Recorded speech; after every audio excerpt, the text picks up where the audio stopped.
Good evening, everyone, and welcome to our first parent and caregiver webinar, Back to School, Managing Digital Devices for a Successful School Year.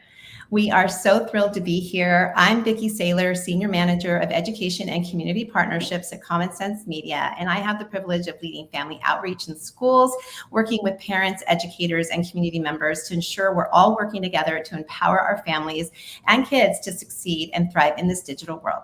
For those of you who may not know us, Common Sense is a leading nonprofit organization that provides the independent and trustworthy information families, educators, policymakers, and industry leaders need to help young people thrive in this digital world. This evening's webinar is the first of 4 parent talks that we will host this school year as part of our newly launched Family and Community Engagement Program. We are here to support family engagement professionals and educators to support their families in their programs. If you know of anyone who works with families or students that you think would benefit from this program, please share this information with them. And also, just a friendly reminder that this webinar is 30 minutes and is going to go by so quickly. So I'd like you to hold your questions until the end, as we will leave some time to have a chat with you. Please add your questions in the chat right there to the side, and we will refer to those during our Q&A. And now, I'm so pleased to introduce our special guest joining us today. We have Gisselle Herrera, and she joins us from Arizona, where she serves as the Assistant Superintendent of Educational Services in the Tolleson Elementary School District. She brings with her a wealth of experience and a strong commitment to educational leadership. With a deep focus on elementary school leadership, Ms. Herrera's passion for education is rooted in her belief that every child is capable of success, a belief forged through her own educational journey. In fact, she calls her students her treasures. Gisselle also brings with us a wealth of knowledge from her own parenting as a mom of 4 adult children and 5 grandchildren. Welcome, Gisselle. Thank you. Thank you, Vicki. I am very honored to be here. Thank you, Gisselle. And I'm also thrilled to have our very own Tali Horowitz. Tali is the East Coast Education Director at Common Sense Education, where she partners with state-level organizations, school districts, and community organizations to develop positive school cultures grounded in digital citizenship and the development of students' social, emotional, and academic development. Tali has been an educator for 20 years, and her passions include helping educators and families effectively navigate the digital world and building cultural competency. She is also the proud mom of 2 young girls. They're so cute. Hi, Tali. How's everybody doing there? We're good. Thank you so much, Vicki. I am so excited to be here with you and Gisselle. Well, thank you both for being here. This is our first one, so we're really excited to have you kick off this program with us. And we're so happy to have all of you parents and caregivers with us tonight. Thank you for making the time to be here. And with that, we're going to start because it is going to go by quickly. So tonight we're going to be talking about just how can we get the tech and media use back to normal after a summer of probably increased use for most of us. We know that we are all using media and tech at high levels of, sorry, this isn't working for me. I'm so sorry. No, you're good. You're good. Okay. You had it. It was not moving. Okay, it's moving now. Sorry, guys. Sorry. Oh, what's it doing? Oh no. I'm so sorry. It's being very touchy. We can't talk about digital technology without having any challenges. Like No. this is how it works. This is how it works. Okay, so here are our beautiful faces. Here are our beautiful faces. Okay, so there we are. There are our beautiful faces. Now it's working. And this is what we're going to be covering tonight. So we're going to be covering those tips and strategies to establish screen time and healthy digital habits. We're also going to cover ways to support the digital well-being of your students. And we're also going to share some resources for you to help you along the way. And we all know that we're using digital media and technology at higher rates, right? And this is from a study that we did a few years ago, but you can see that there is a trend, right? It's an upward trend. And I think it's fair to say that it's going to continue to grow. And we do have some recommendations from you. This is probably one of the most common questions I get from parents is how much is too much? What is the right amount of media and tech that my kids should be consuming? And although There's no one size fits all because all kids and families are different. The American Academy of Pediatrics does have some recommendations. Now, they did change those up a little bit in the last few years. They used to have guidelines for all age, like limits for all ages, but now what they want to focus on is the importance of quality media. You'll see there that they do recommend for kids under 18 months old, no digital media, except video chatting if they are with an adult, because we know that some bonding can come through that with families who might not live in the same area. And so that's important for them, right? But then from 2 to 5 years old, there's an hour of limit. Again, it depends on your kid. Your kid might be more mature, might be able to handle more, or you might choose not to have any exposure to media at that age.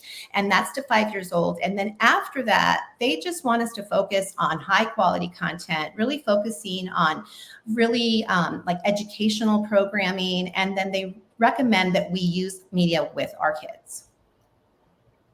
And we're going to keep going. And I'm going to have Tali talk about this because Tali does a lot of work with our schools and our families. And we know at Common Sense that media and tech is a part of our lives. And so, but we also want parents to know that they should really focus on how our kids are using media. So Tali, what can you tell us about that?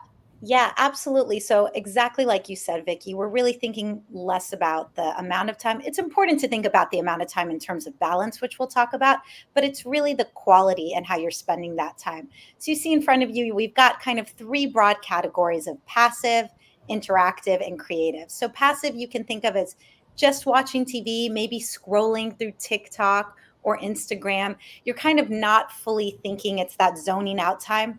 I will just say with the just watching, there is some research that for our littlest learners, like if you've got preschool age kids and they're maybe watching Daniel Tiger, a PBS show, they're watching, but they are processing. So it's a little bit more interactive. But then as our kids get older, it's that zoning out time. And again, there is a time and a place for that, but that's different than that interactive piece where you're watching together, having dynamic conversation, you're talking with one another. Maybe you're playing a video game with friends or you're playing a video game with family members. And there's just a lot more of that interactive piece. And then the last one is really that creativity where you are creating something new, maybe something you couldn't do without that technology. You're making new things. And that's very different than that kind of zoning out scrolling time. Can you give us, that's amazing. I love that. In fact, it brings me back to when my adult son, who was probably in middle school about then, and he taught me how to play Madden on some kind of device. I can't even tell you what it was called. PS4, I don't even know. I'm not techie at all, but we had so much fun and we bonded over that. But can you give us some examples of how to use media and tech creatively? Like, what are some examples? Like you mentioned, like, you know, maybe making something, but like what, like where, how do I use that? What do I use? Well, I love, and actually we can go to the next slide too with that, Vicki, but I love that you brought up playing that video game. And as you indicated, that may not have been something you would have gone to on your own, but it was something that aligned with your son's interest. And instead of being like, I don't want to do that, you're like, okay, teach me, show me, like what's exciting about it. So then it became like a bonding and a connecting moment. Or if your kid has a real interest in like making videos, like there's so many apps and we've got all these recommendations of free apps, paid apps, you know, things as basic as iMovie, Adobe, you know, where you can start to do that. And it's really about helping your kids find that high quality stuff. I just want to say one other note on this. Our colleague Sue, who has high school age kids, she would say a lot of times, you know, starting from when her kids had their own devices, if there was a game she really liked or a show she really liked, she would just put it on their iPad or put it on like the shared family TV so that would be a way to introduce something that she was interested in that they could do together as they were also, you know, more independent and finding some of their own, you know, topics and interests and stuff. That's really helpful. Thank you. And what I noticed too is that usually as parents, we put ourselves in that position of being their teacher. We know that we are their first teachers. We know that. But when they get to teach us something, I feel like that self-esteem just like skyrockets. Like the look in my son's eyes when he showed me how to play baseball on a video game, I still see his face.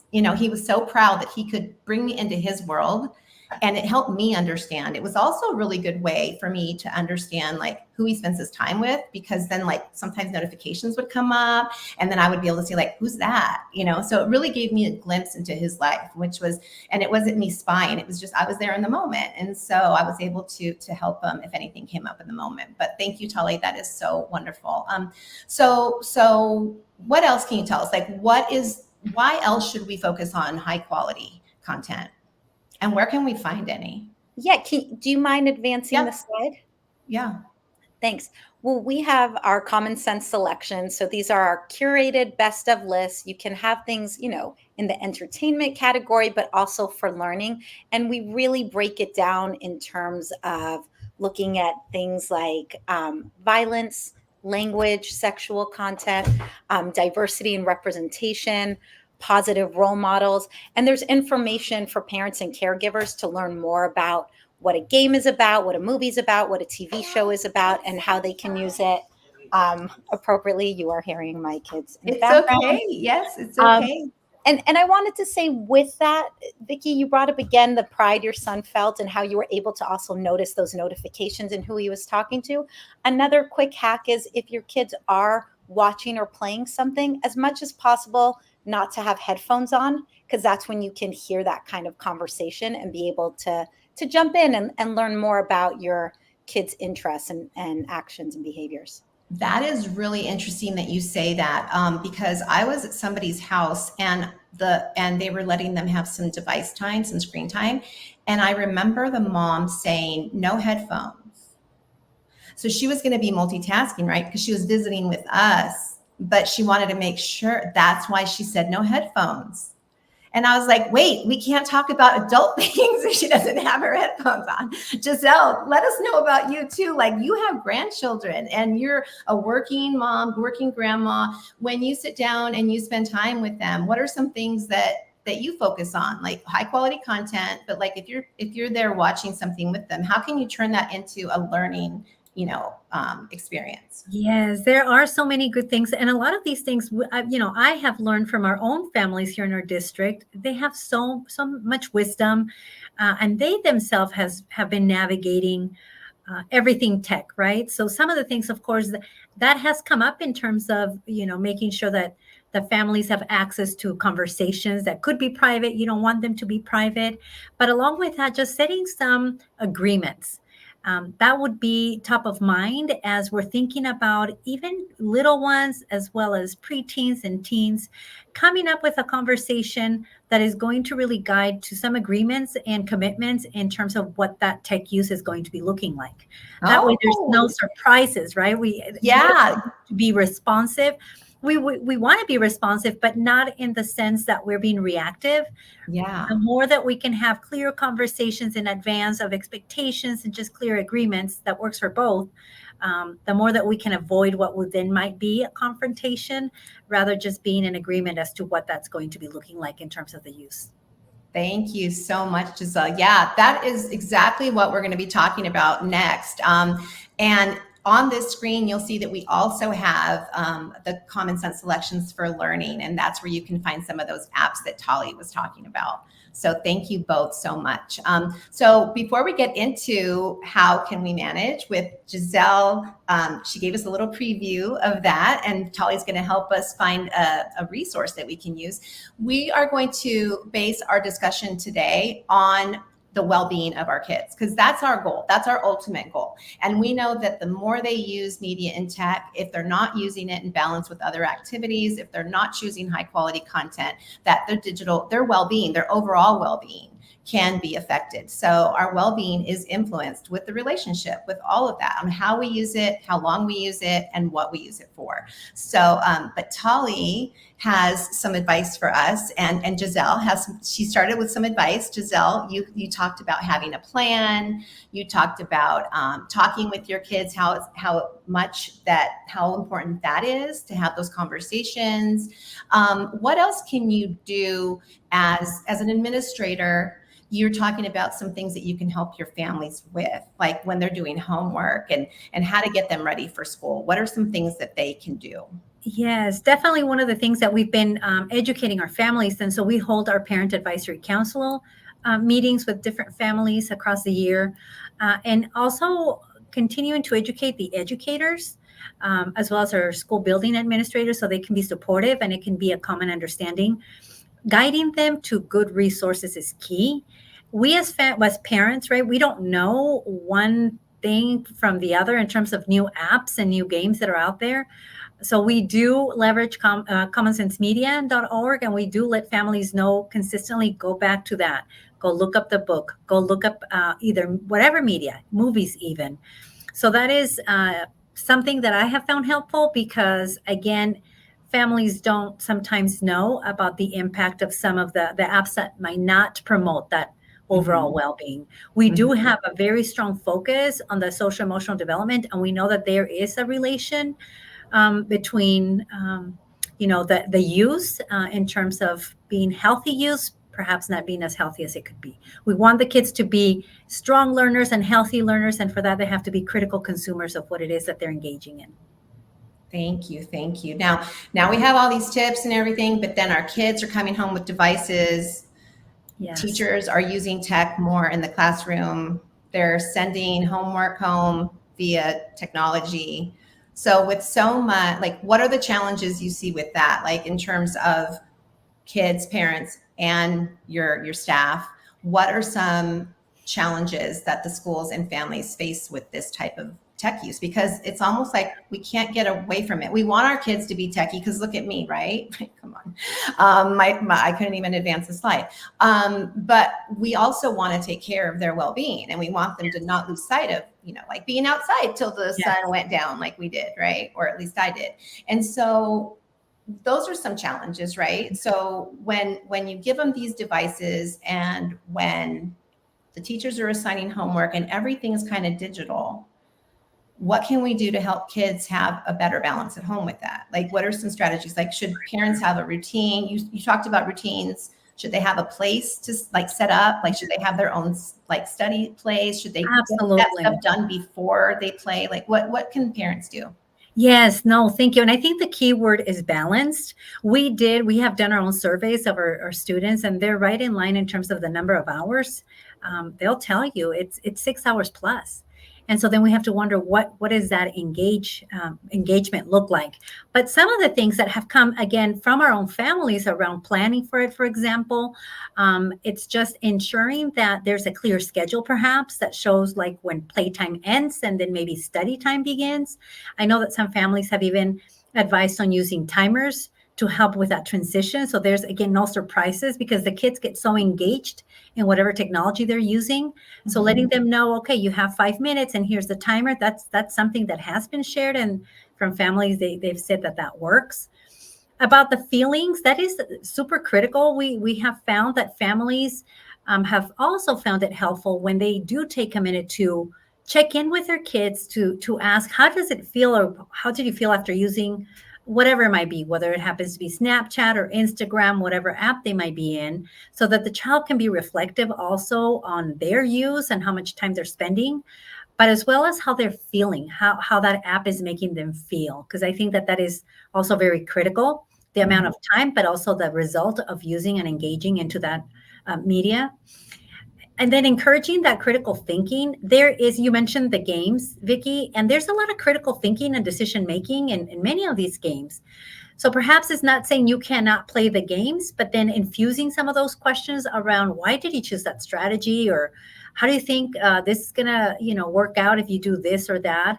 Just thinking critically about their next step within games, and doing it together is always going to be better, because that gives you time to spend with your own child as well.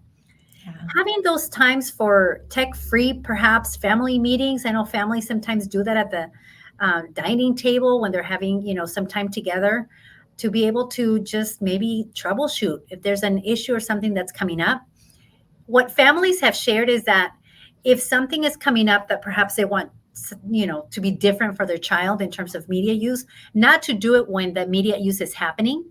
So setting some time aside for addressing any issues is probably going to be most helpful. And families have said that that's most responsive in terms of the kids being able to engage in something different. Oh, wow. Homework. These are so good. These are so Yeah. good. No, and then Tali, yeah. the Go homework, ahead. right? The homework, I'm sure we can all kind of relate. Everyone's like, okay, do they do media or are they going to do homework? So that's something that also comes up with families. Yeah, so all of these are such great recommendations. And Tali, when you talk to parents, you like to talk to them about aligning their tech use with their family goals, right? Why is that important? Like why? Because we know all families are different, but what can you help us understand about that? Yeah, well, I love everything that Gisselle said, and like, and again, Vicki, we know we're in this field and it's overwhelming. Like this, it's constant. And so we have to lean on our community. We have to talk to other parents and caregivers and aunties and uncles and grandparents to get these suggestions and find out what works. Um, and I think thinking about our own specific family values, like I love that you brought up Gisselle, having a family meeting or talking about it not in the moment, but talking about the importance of balance. Like, hey, if as a family, something that we really think is important is spending time together. Okay, what does that actually look like? Spending time together in our family might mean that we're not using devices because we're trying to make eye contact and we're trying to really pick up on how everyone's thinking and feeling in the moment. Other times, connection might be like, okay, we're going to designate this time for making sure that we're maybe using our social media to talk to friends and family who aren't present in the room with us. So I think those kinds of connections can help. And then when you were bringing up the homework piece and figuring that out, I know something that I've learned from members of my community. My older one is almost in middle school, is just when they're doing homework. And again, I'm in New York City. A lot of us are in small, tight spaces, is just, have a shared area. So that might be the sofa in the living room or, a table in where you're eating dinner, and just have the computer, I'm showing you with my hands, angled out instead of against the wall so you can see what's going on. And Gisselle, you brought up the timers. So maybe having something like, all right, you're going to be doing your homework online for 25 minutes, close up all the other apps. And then after 25 minutes, you can take a 5-minute break and maybe you're going to watch a YouTube video or do something else. And then you're going to start that timer again. I think that role modeling piece is also really important. And honestly, it's hard. It's really hard because I think if we weren't in front of a live audience, I would say, how many of you feel like you have a healthy balance with your devices? And, I certainly don't. But I I don't think either. having those, yeah, right. But having those I don't. conversations with our kids, like, if I want you to put down your device when you're talking to me, then I have to put down my device when I'm talking to you. And just Right. kind of narrating what we're doing. Or even, what really jumped out to me, Gisselle, what you were saying too, is we really want to encourage our kids to use their technology with intention. Like you brought up checking in about how you feel afterwards. And that's the whole idea. What works for you or brings you joy might not be the same thing as me, but we just don't want that mindlessness. And I think talking it out with kids and saying, like, hey, when we were growing up, there was no autoplay. Why do you think there's autoplay? Because Yeah. these tech companies want us hooked to our devices. Mm-hmm. Most of us don't want to be manipulated. So having kids start to figure that out. And you talked about, Gisselle, making a plan. And so I know that's our last piece of advice That's there. our But next thing. yeah, thanks, Vicki. Are you ready for that? We're ready for that. And All Vicki, right, you here we helped go. develop this. You helped put this together. This is our I family tip. did.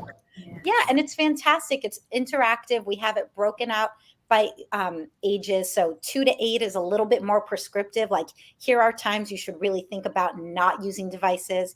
Gisselle, you mentioned dinner. It could be your commute to school, whether that's walking, driving, taking the subway or train, but just having those moments where you can connect and not be on your device.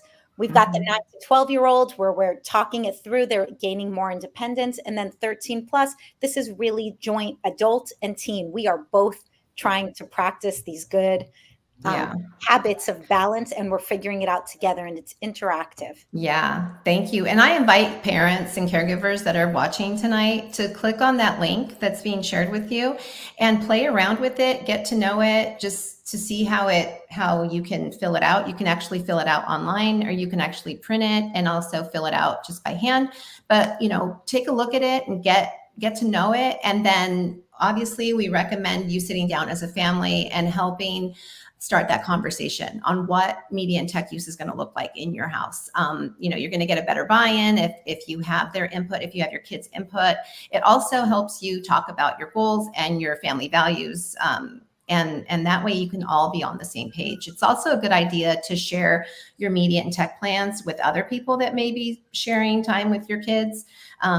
Maybe grandparents or a neighbor, or if they have a babysitter, an auntie or uncle, just so that they know what your expectations are. And then obviously your kid, if he or she is part of that conversation, then they will know also. And then also revisiting this plan from time to time, because kids, they get older, their interests change. They might be ready for more responsibility and more time. So it's not like a one and done, but keep it handy. Again, you can fill it out online, or you can print it and fill it out by hand. And if you don't have a printer and you want to fill it out by hand, then just take a piece of paper and jot it down. Even for little kids, maybe you start with 3 rules, right? You start with, your 3-year-old, let's say, and maybe you have them decorate it with stickers, and you just focus on 3 rules. We're gonna, for transitions, for example, they have a lot of trouble making transitions. So, we're gonna start cleaning up when I hear the timer. That's my warning, or whatever it may be, and then have them decorate it or color it, and then they feel some ownership with that. So Tali, anything else you'd like to talk about when it comes to these tech planners? Well, I was going to say, I love the examples you gave about like the decorating. And then, with older kids, or if you have multiple ages in your household, you can have the older kids have recommendations for the younger ones too. That's one of my favorite questions to ask older kids is, what advice would you give to younger kids around tech balance? Yeah, I love that. I love encouraging that family unity and just working together. Because sometimes you have a range of children's ages, right, Gisselle? Absolutely. Having Gisselle has she's got a one that just graduated, right? But then your oldest is 33. Yeah. So, it's amazing. It's amazing.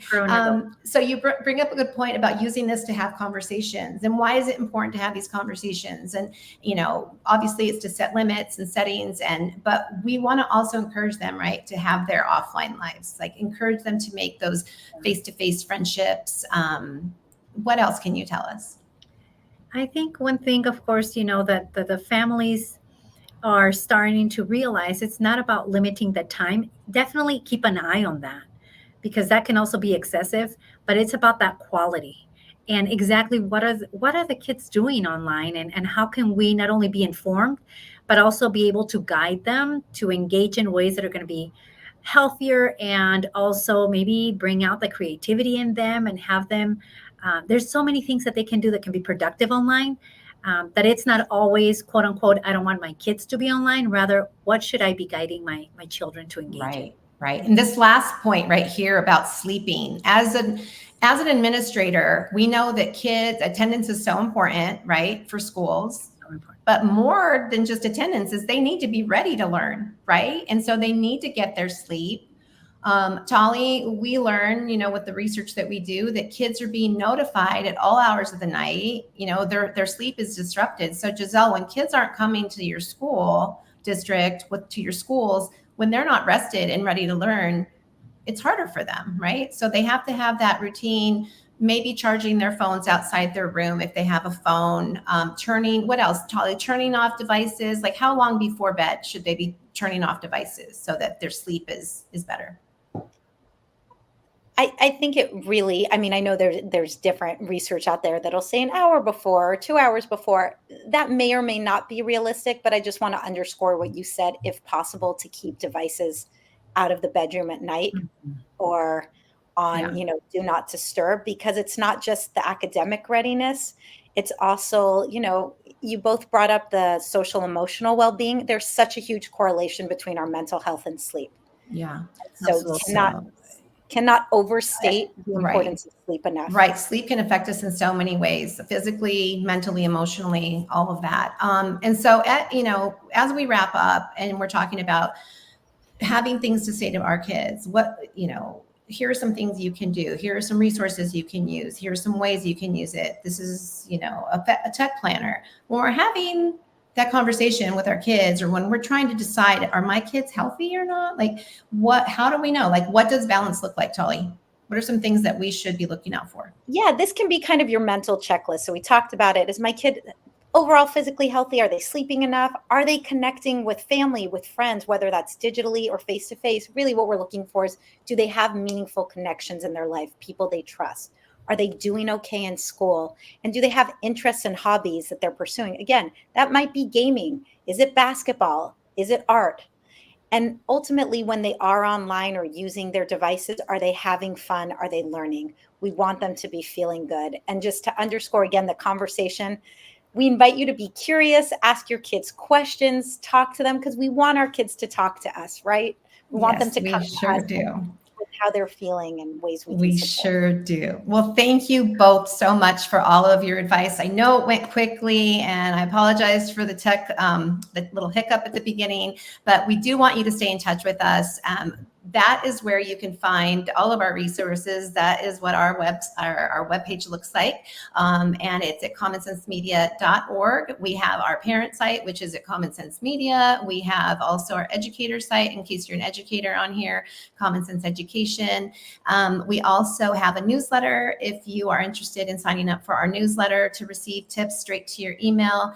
And yeah, I think we're gonna move into our Q&As now. So let's move into our questions. I also have a survey there. I would love your feedback. Again, this is our first one. We hope it went okay. We're gonna iron out those kinks. Hopefully the second one will be a little smoother, but we are gonna have another one next month. So keep an eye out for that. But for now, I'd love for you to, if you didn't put a question in there, go ahead and put a question in there. And if we don't have any questions, maybe we'll have some last words from our guests. Again, we would really appreciate a survey from you. It should take about 2 minutes. You can either click on the link, or you can just hold your phone up and take a snapshot of that QR code. You can fill it in later. You will also be emailed a recording of this webinar, so you can go back and hear it again, because I know we went fast. And you can also maybe look at some highlights, or maybe there was a topic that you want to revisit. So I think we're pretty, I think we're done. I don't know if we have any questions. Jasmine, I want to thank Jasmine. She's been busy in the chat. She's our colleague at Common Sense. She's my manager. She's awesome. And she's been helping us with the chat and sharing all of those resources with you. I just want to extend, and Jordan, he's our video guru. Thank you, Jordan. And so if we can just extend a big thank you to everybody. You can use the chat if you'd like. And then, yeah, if you don't have any questions for us, I'll see if Tali or Gisselle has anything to share. Last words. Thank you. No, thank you for the opportunity. And as educators and parents, we got this. We just need to continue to collaborate and learn and be able to have those conversations with our children, our students. Thank you. Perfect. Thank you. Okay. Well, I hope to see you next month. We're going to have a parenting webinar on digital safety. So make sure that you look out for an email with information about that. Until then, we'll see you next time. Thank you.